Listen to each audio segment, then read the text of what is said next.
Alright, hey everybody, so this is the beaver I caught this morning. Unfortunately I nicked the hide in there when I was taking the hide off, that's okay. But as you can see, this is rough skinned.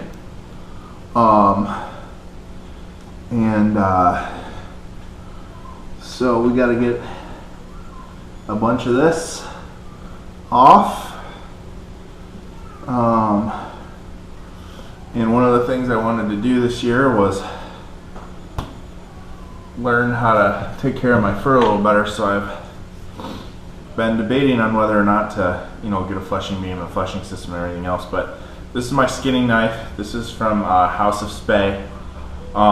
You guys have seen this knife before. This is just a cheapo butcher steel. And I'm gonna actually flesh this beaver out with this skinning knife and have you guys watch along.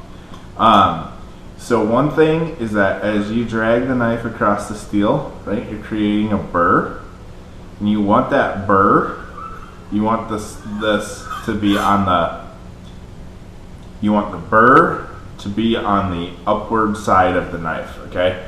So here's my knife blade, and if I go like this across the steel, that burr is gonna form this way.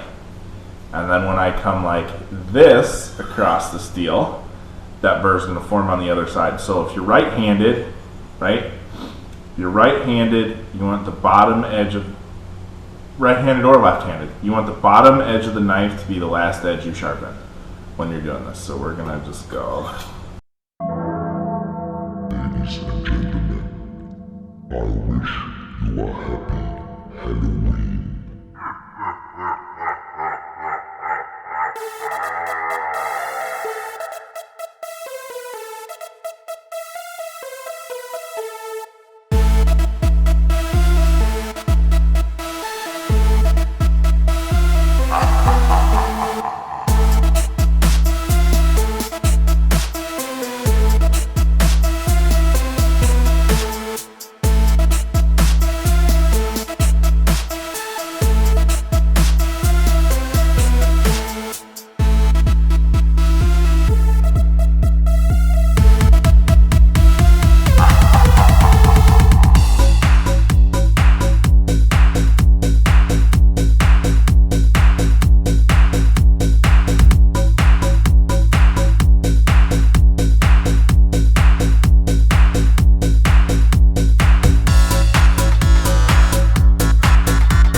Ladies and gentlemen, I wish you a happy Halloween.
Ladies and gentlemen, I wish you a happy Halloween.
Turn it off.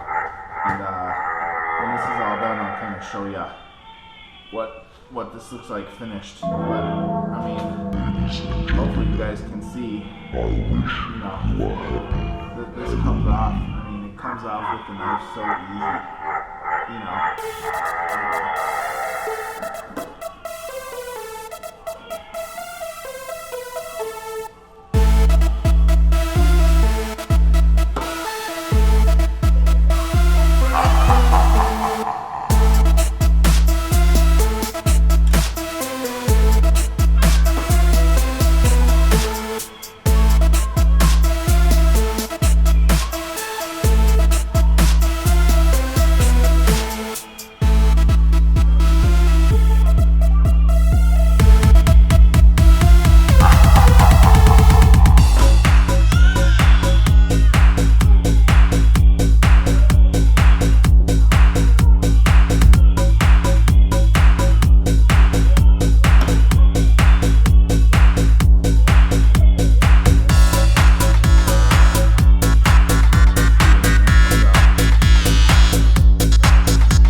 So I've switched camera angles on you here, so you can kind of see.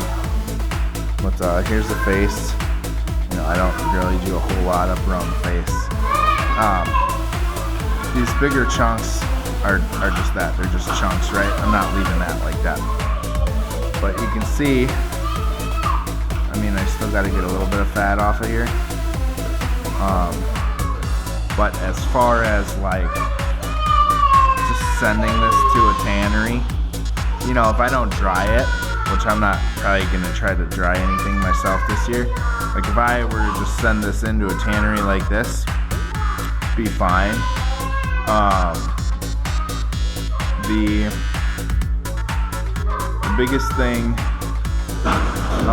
part of the reason why, like I'm you know, hopefully next year I'll be able to start hooping some of my own beaver.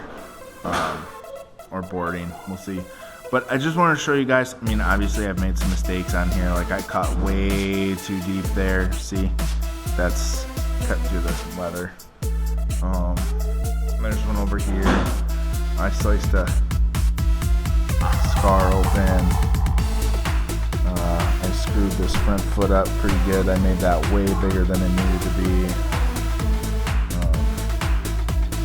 I mean, you know, I'm still learning, but as far as like skinned out beaver goes, you know, this one is it's pretty much ready.